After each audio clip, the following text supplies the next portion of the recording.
Oui, oui, oui. Bisous, bonjour, chers abonnés, j'espère que vous allez bien, que tout se passe bien pour vous, pas trop confiné, déconfiné. Je sais qu'en France, on confine, on déconfine, et on reconfine, et après on redéconfine, bref. Donc oui, ça faisait un moment qu'on ne s'était pas vu. Ben ouais, je sais, hein, je suis comme vous, j'ai une vie. Bon, bref. Aujourd'hui, alors, on m'a demandé de parler d'un sujet, on va pas dire délicat, mais on m'a demandé de donner des précisions sur mes arguments concernant lorsque je dis que la France est un département. Donc, je vais essayer d'argumenter un peu plus brièvement. Excusez-moi un instant, je suis en train de faire quelques réglages. Oui, les aléas du direct enregistrés. Bref. Alors, pour vous donner un exemple concret, prenez par exemple le Japon, l'Australie, les États-Unis, le Canada, par exemple. Ce sont des pays. Ce sont des pays qui ont une monnaie nationale et des frontières. La France, ce n'est pas un pays, c'est un département. Pourquoi un département? Il n'y a pas de frontières, il n'y a pas de monnaie nationale.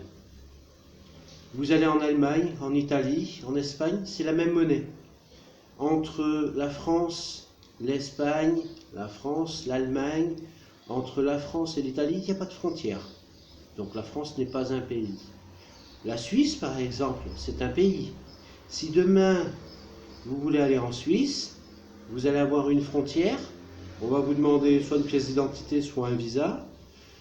Vous allez rentrer dans le département, on va vous donner un tampon sur votre passeport ou sur votre carte d'identité ou peu importe. Et une fois que vous allez dans le pays, vous allez changer de monnaie. Parce qu'en Suisse, ce sont les francs suisses. C'est une monnaie nationale. Donc c'est un pays.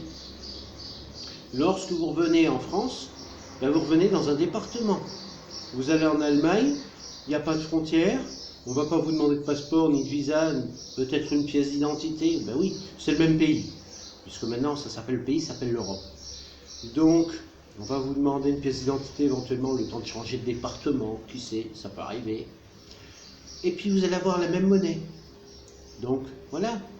Donc, concrètement, la différence entre un pays, je donne par exemple, moi, les Philippines, c'est un pays. C'est un pays dans lequel il y a des eaux territoriales, on ne va pas dire de frontières, puisque les Philippines sont au milieu du Pacifique, il n'y a aucun pays frontalier. Donc il n'y a pas de frontières, si vous voulez. Par contre, il y a des eaux territoriales. Et il y a une monnaie nationale, qui s'appelle le peso philippin. Vous allez au Japon, il y a des frontières avec le Japon, la Corée, la Chine, etc. Le Japon, il n'y a pas de frontières, c'est pareil, il n'y a pas de frontières physiques, puisque le Japon, c'est comme les Philippines, c'est au milieu de la flotte. Donc il n'y a pas de frontières physiques, mais il y a des eaux territoriales. Et au Japon, il y a une monnaie nationale. Vous allez en Chine, il y a des frontières et une monnaie nationale. C'est un pays. Vous allez en Russie, il y a des frontières et il y a une monnaie nationale. Pour aller en Russie, il vous faut un visa. Pour aller en Chine, il vous faut un visa. Ce sont des pays. La France, ce n'est pas un pays. Donc, pour que cela redevienne un pays, première chose, il faut faire comme l'Angleterre, il faut sortir de l'Europe. Il faut immédiatement. Par contre, sortir de l'Europe, on ne fait pas comme les Anglais à chercher à négocier. Non, sans aucune négociation. Du jour au lendemain, on sort de l'Europe. Fermeture des frontières, rétablissement d'un visa, retour à une monnaie nationale. Un pays avec des frontières, avec une demande de visa obligatoire pour tous les pays du monde.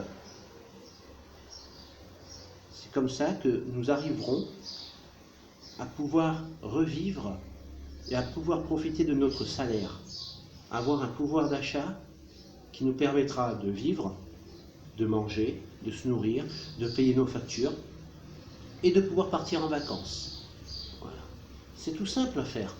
Mais il y a encore beaucoup de Français qui n'ont rien compris au système, qui continuent et qui continueront toujours à jouer au boule tous les samedis à Paris. Bon, ça les occupe, ça leur fait une sortie. C'est vrai que comme ça a été confiné, déconfiné, reconfiné, redéconfiné, on ne sait pas trop. Donc à chaque déconfinement, en fait, les boulistes, ils en profitent, ils sortent, ils vont voir Pierrette à la buvette, ils vont voir Lucien à la sandwicherie tous les samedis à Paris, c'est super. Non. Je parle pour les gens qui sont de ma génération et les gens de la génération future. Si vous ne reprenez pas une monnaie nationale et des frontières, vous voyez comment vous vivez aujourd'hui. C'est-à-dire, vous êtes... je ne vais pas l'inventer, ça je ne l'ai pas inventé, le confinement je ne l'ai pas inventé. Le problème que vous avez tous les jours, pouvoir d'achat avec une monnaie pourrie, parce que le pourri, vous n'avez rien. Vos parents qui travaillent pour gagner 2 pourris 50 nets par jour, parce qu'il faut donner évidemment 80% de taxes à l'État, d'accord, pour payer les immigrés, pour payer ceux qui ne sont pas français, etc. Bon, après, ce n'est pas du racisme, c'est de la vérité. Il y a des gens, ils vont me dire, ouais, t'es un gros raciste, etc. Non, je ne suis pas un raciste, je dis la vérité. Mais après, attention, parce que là-dessus, je vais bien préciser une chose, c'est que moi, étant déjà moi le premier qui ne suis pas français à 100%, donc je ne peux pas être raciste, parce que bon, j'ai des origines, donc je ne vois pas comment je pourrais être raciste. Et après, je ne le dis pas, je ne le cache pas, il y a des Arabes qui sont en France qui sont très bien. Il y a des Arabes, ils sont médecins, ils sont policiers, ils sont pompiers, ils sont, je sais pas, charpentiers, plombiers, ils travaillent dans les grandes surfaces. Il y a des Noirs qui font exactement la même chose. Et ces gens-là, je les respecte. Ils ont mon respect. J'ai rien contre eux, parce que ce sont des gens qui sont intégrés, qui respectent le pays, qui respectent la culture. Donc je n'ai aucun problème avec ces gens-là. Le problème que j'ai, c'est avec la racaille. Alors, ça j'y reviendrai dans une autre vidéo, parce qu'il y a des gens aussi qui m'ont dit que j'étais un raciste. Donc j'essaierai de leur faire une vidéo prochainement pour bien expliquer ce que j'en pense. Mais pour faire bref, je n'ai rien contre les Arabes qui sont en France et qui se sont adaptés au système français, qui travaillent pour nourrir leur famille et qui respectent la France. Ces gens-là ont tout mon respect. Quand je dis les Arabes, j'inclus aussi les Chinois et les Noirs. Hein. Voilà. Donc, voilà, j'ai rien contre ces gens-là. Mais ils ont mon plus grand respect. Ceux en qui, en revanche, je ne respecte pas et que je ne respecterai jamais, et ça aussi je le dis et je maintiens mes mots là-dessus, ce sont toutes les racailles qui agressent les gens, qui agressent les Français et les Blancs. Ça, ceux-là, ils n'auront jamais mon respect. Ceux-là, pour moi, je les considérais comme des bougnes et des sacs à sida. Ça, je le dis franchement. Ensuite, on va revenir sur le sujet de base auquel je voulais vous parler aujourd'hui, le sujet économique. Parce que si vous voulez avoir un pays, il faut commencer par avoir une monnaie nationale et des frontières.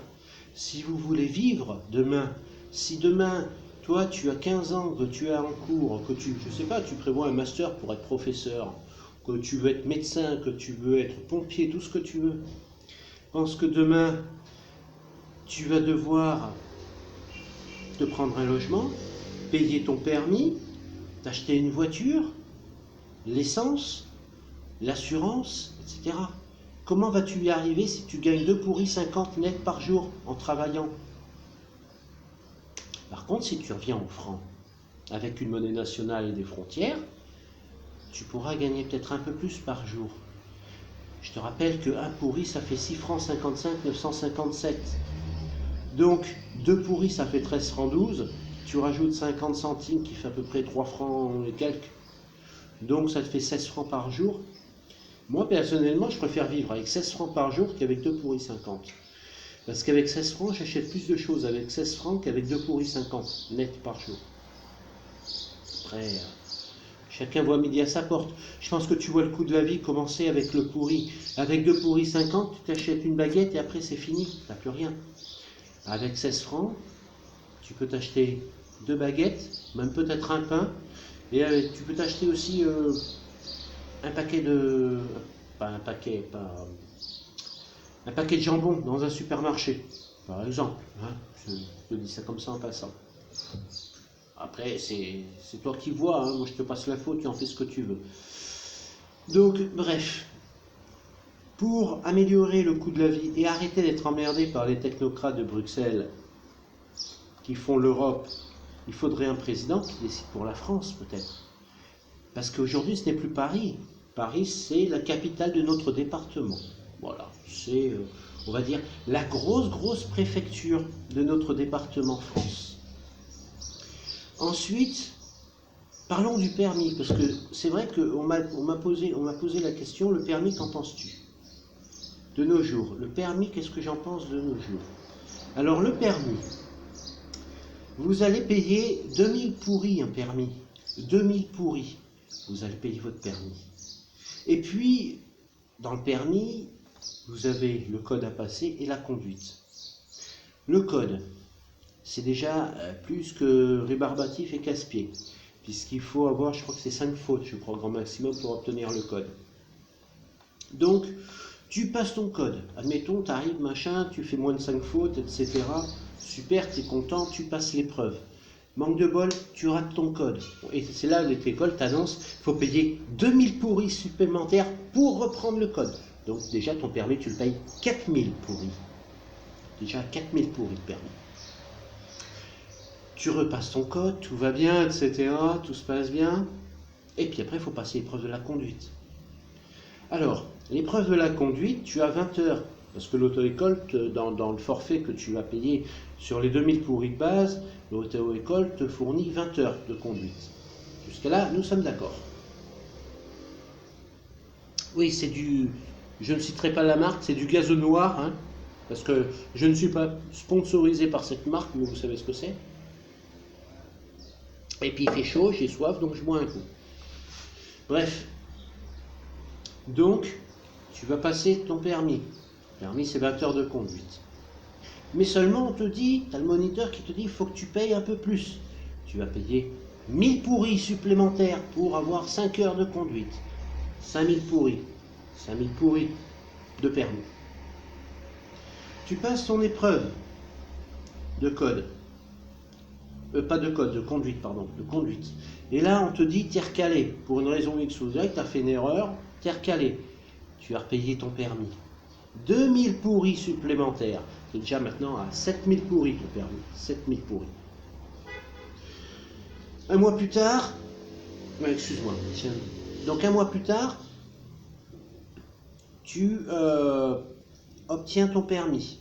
Donc tu obtiens ton permis lundi matin à 10h, on dit à l'auto-école, c'est bon, ton permis est à disposition, tu peux venir le chercher. Tu as payé 7000 pourris ton permis. 7000 pourris, soit plus de 21 000 francs. Et puis, tu fais la fête avec tes copains, tu fais ton permis, machin, sachant que quand vous êtes jeune conducteur, je vous rappelle que le taux d'alcoolémie, c'est 0,10. Et que je crois que c'est pendant un an, vous n'avez que 6 points, pas 12, 6 points. Donc, tu vas faire la fête avec tes potes, plus ou moins raisonnablement, et tu sais qu'en ville, c'est limité à 50. Donc tu vas manger au resto et tout, et puis en sortant du resto, tu as un contrôle. Tu t'arrêtes tranquillement, pas de délit de fuite, surtout pas de délit de fuite. Tu vas, donc tu as un contrôle, tu t'arrêtes et tout, et là on te dit, monsieur, alcoolémie, drogue, etc. Donc tu es négatif à la drogue, évidemment, parce que tu es comme moi, tu ne touches pas à la drogue et tu es parfait, t'as rien, tu es clean, la seule chose que tu fumes, c'est la clope. D'accord? Et puis, tu fais ton test d'alcool. À 14h30. T'as arrêté en sortant du restaurant. Hein. 14h30. Tu fais ton test d'alcool. T'es à 0,12. Et là, qu'est-ce qu'ils font, les flics? Ils ont malin plaisir à te dire, monsieur, retrait de permis, crac, 20 ans ferme de prison, crac, 80 000 pourris d'amende, crac. Quel plaisir intense ils ont à faire ça, les flics. Quel plaisir intense par méchanceté gratuite et plaisir. Tu perds ton permis. Tu as dépensé 7000 pourris ton permis. Tu l'as payé 7000 pourris. En 2 secondes, tu n'as plus de permis. En ville, c'est limité à 50 km/h.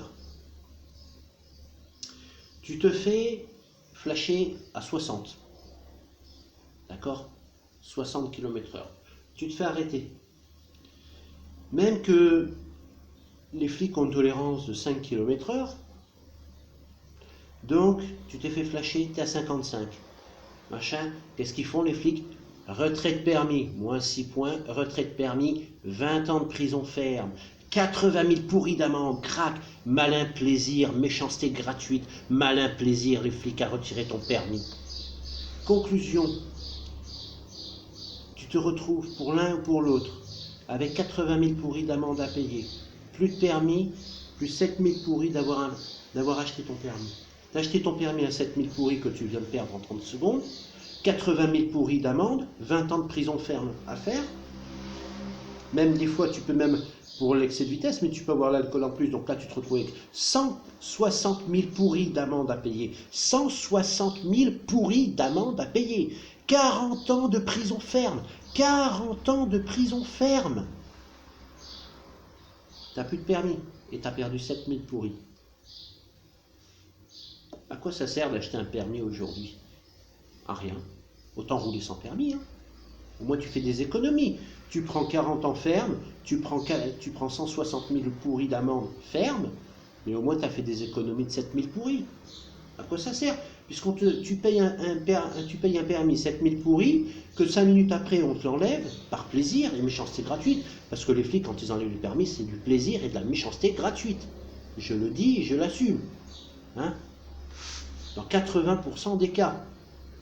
Les 20%, c'est parce qu'il y a des mecs qui sont vraiment en état d'ébriété, qui sont des dangers publics comme pas possible. Les autres, c'est parce qu'ils sont sous effet de stupéfiants. Donc là, je suis d'accord avec les 20%. Mais les 80 autres pourcents, comme l'exemple que je vous ai donné, parce que tu es à 0,12 en jeune conducteur à l'alcool, parce que tu es à 55 au lieu d'être à 50, dans 80% des cas, c'est exactement ça. À quoi ça sert d'acheter un permis? Tu roules sans, va plus vite. Je te laisse réfléchir au sujet. Mais ça, c'est pas de la faute des flics. Faut pas leur jeter la pierre non plus. Eux, ils font ça par méchanceté gratuite et par plaisir. Parce qu'ils ont des ordres au-dessus, par Macouille et sa bande de bras cassés. Parce que c'est eux qui leur disent de faire comme ça. Parce que Macouille et sa bande de bras cassés ont des ordres de Mamie Merkel, puisque Macouille et sa bande de bras cassés à Mamie Merkel, il lui fait toujours je resterai poli parce qu'il y a YouTube, machin, mais il lui fait des choses agréables. Donc, ce qui fait que, comme il n'y a pas de président qui dirige la France, que la France n'est pas un pays, ben, nous sommes les esclaves de Bruxelles, donc c'est Bruxelles qui décide pour la France. Alors que normalement, Bruxelles, c'est la capitale de la Belgique et devrait décider pour la Belgique, et pas pour la France. Mais les Français disent rien. Bon. Ils n'ont plus de permis, ils ne peuvent plus aller travailler, ils perdent leur emploi, machin, mais ils disent rien. Ils continuent de subir. Bon. C'est pas grave, ça c'est les Français d'aujourd'hui, c'est la génération d'aujourd'hui, c'est la vieille génération, c'est des cons. Mais pour la nouvelle génération qui va arriver, battez-vous pour faire un retour avec des frontières, une monnaie nationale, et pour qu'enfin Paris puisse décider pour un pays, pour la France, un pays, pas un département. Parce qu'aujourd'hui, le département, c'est ce que je vous disais en début de vidéo, la France, c'est un département. Il n'y a pas de frontières, il n'y a pas de monnaie nationale, il n'y a pas de visa exigé pour tous les pays du monde pour pouvoir entrer sur notre territoire. On rentre comme dans un gruyère en France. Ben oui, c'est un département, ce n'est pas un pays. Bon, bref. Le permis, c'est encore un autre sujet. Parce que c'est vrai que si nous étions en France avec une monnaie nationale et un pays, il y aurait de nouvelles lois qui seraient mises en place et que par conséquent, nous ne serions plus l'esclave de Bruxelles et nous pourrions instaurer nos propres lois en ce qui concerne le permis de conduire. Avec un retour au franc, évidemment, le permis coûterait moins cher. Moi, aujourd'hui, le permis, ça coûte 7 000 pourris. Donc, je parle dans le cas le plus extrême, 7 000 pourris. Au mieux, tu t'en tires pour 2 000 pourris. Mais au pire, c'est 7 000 pourris. 7 000 pourris, ça fait presque 21 000 francs. 2 000 pourris, ça fait plus de 13 000 francs. Le permis, moi, C'était 6 000 francs à mon époque. Entre 5 et 6 000 francs, je ne sais plus. Mais je vais arrondir à 6 000.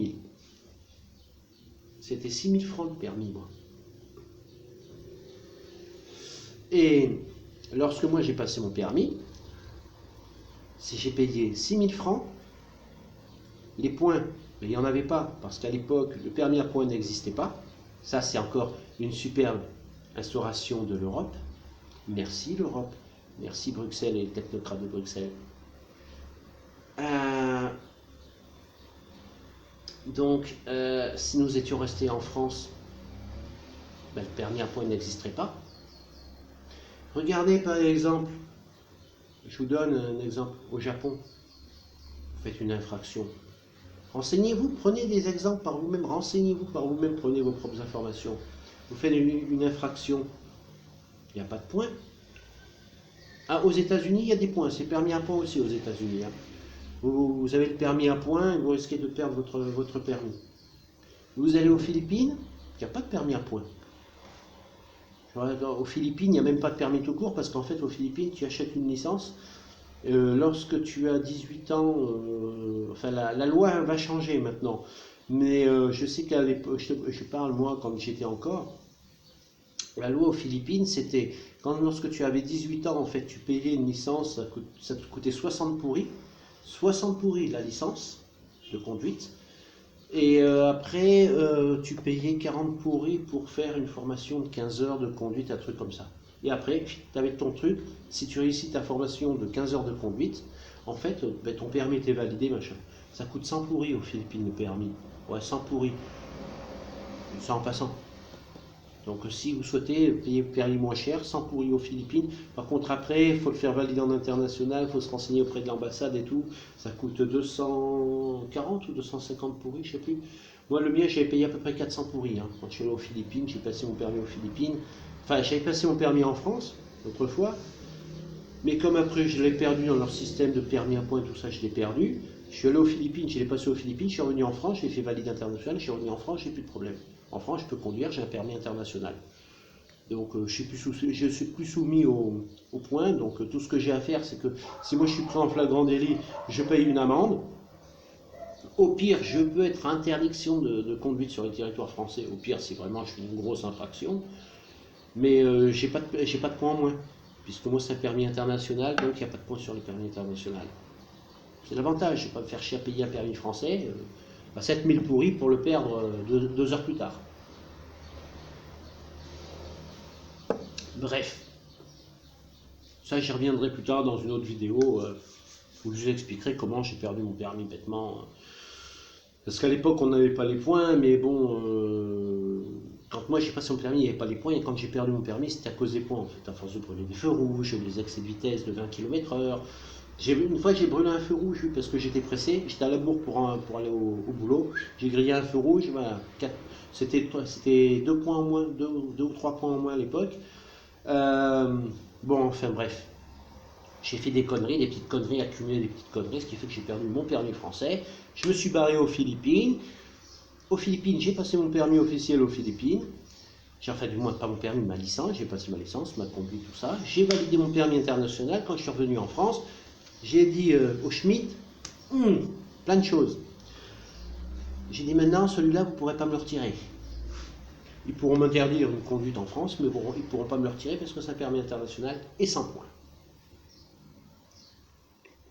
Bref. Tout ça pour vous dire en conclusion que il faut absolument sortir de l'Europe, retrouver des frontières, une monnaie nationale au plus vite et pouvoir augmenter. Pourquoi une monnaie nationale? Pour pouvoir augmenter le pouvoir d'achat, tout simplement.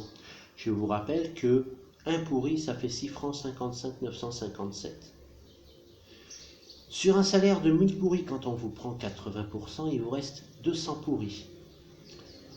Avec 200 pourris, ça vous fait 2 pourris 50 nets par jour pour vivre. Voulez-vous continuer avec 2 pourris 50 nets par jour?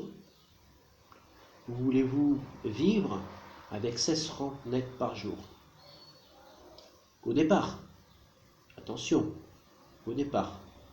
Parce qu'évidemment, une fois que nous serons sortis de l'Europe sans accord, parce que moi, si je sors de l'Europe, c'est sans accord. Je ne vais pas continuer pendant 2 ans plus tard, comme ont fait les Anglais, à continuer à être le sous-fifre de l'Europe. Non, moi, c'est sans accord. Fermeture immédiate des frontières, avec des frontières fermées. Quand je dis fermé, ça ne veut pas dire personne ne rentre, personne ne sort. Ça veut dire fermé, avec un contrôle des douaniers, et contrôle à la frontière avec des visas. Donc là, fermé, avec contrôle évidemment. Une monnaie nationale. Donc au début, ce sera 13 francs par jour. Mais quand ils vont nous faire le style, la France, elle va faire faillite parce que le franc va être dévalué. Bah tant mieux. Bah tant mieux. Dévaluer. Faites comme au Venezuela, mon gars. 300 000, je ne sais plus combien c'est le pourri en ce moment. Je crois que pour un pourri, c'est au Venezuela, c'est leur monnaie, c'est 300, plus de 300 000 ou un truc comme ça de la monnaie vénézuélienne, enfin je sais plus. Bah tant mieux. Bah tant mieux. Si demain un pourri fait 300 000 francs et que vous dépensez 290 000 francs par mois et qu'il vous reste 10 000 francs tous les mois de côté dans les poches pour pouvoir vous faire plaisir, économiser un peu pour pouvoir partir en vacances, bah tant mieux. Moi, je veux la France avec une monnaie nationale et des frontières. Je veux un pays, pas un département qui n'a ni frontières ni monnaie nationale. Je veux pouvoir travailler, manger à ma faim. Et puis quand je vois tous les étudiants qui font la queue au Resto du Cœur avec le pourri, c'est normal. Avec le franc, il y en aurait beaucoup moins. Quand je vois tous les gens qui ont perdu leur emploi et qui se retrouvent au chômage, ou avec les allocations familiales qui n'arrivent pas à faire le mois complet, avec le pourri, c'est normal. Avec le franc, ils y arriveraient mieux. Je ne dis pas que le franc serait l'Eldorado, hein. Ce ne serait pas la solution miracle à tous les problèmes. Mais les Français arriveraient mieux à vivre avec. Donc je vous laisse méditer. Le franc, le pourri, soit on continue à ne rien dire, à crever de faim avec le pourri, et être gouverné par Bruxelles, qui n'est même pas la capitale de la France, qui n'a rien à voir avec la France. Bruxelles, c'est pas la France, c'est la Belgique. On continue avec le pourri, et à crever de faim avec 2 pourris 50 par jour. Ou alors on décide de se révolter, aller dans les rues, on bloque les rues, on fait des actions. Pas des actions, je ne demande pas à faire des actions de violence ou mettre le feu partout, non, c'est pas la solution. Aller jouer au boule à Paris tous les samedis, c'est pas la solution. Des actions économiques, auquel cas chacune et chacun d'entre vous se remet à racheter des francs, reprendre des francs pour faire une attaque économique sur le territoire, permettre aux gens de pouvoir manger à sa faim et pouvoir se profiter de son salaire pour pouvoir vivre, mettre un peu d'argent de côté, partir en vacances et pouvoir se faire plaisir de temps en temps, s'acheter de nouveaux vêtements, une nouvelle console de jeu, du produit high-tech, des chaussures, n'importe quoi, placer un peu d'argent, pas dans les banques, chez soi. Et puis, donc soit on décide cette méthode-là, soit on décide de continuer à crever la faim. Je vous laisse réfléchir au sujet, je vous laisse prendre le temps de méditer à ce genre de situation. En attendant, moi je vous fais plein de gros bisous, et je vous dis à bientôt pour une prochaine vidéo. C'était Maléfique, soyez heureux, ZDX, n'oublie pas de t'abonner à la chaîne si le contenu te plaît, si ce que je dis te plaît, tu t'abonnes, tu appuies sur la clochette de notification, bien entendu, qui te permettra de recevoir mes vidéos en temps normal. Et d'ici là, sois heureux quand même, porte-toi bien, fais attention à toi, fais attention à tes proches, je te fais plein de gros bisous, et donc je te dis à très bientôt pour une prochaine vidéo. C'était Maléfique. Allez, salut, porte-toi bien.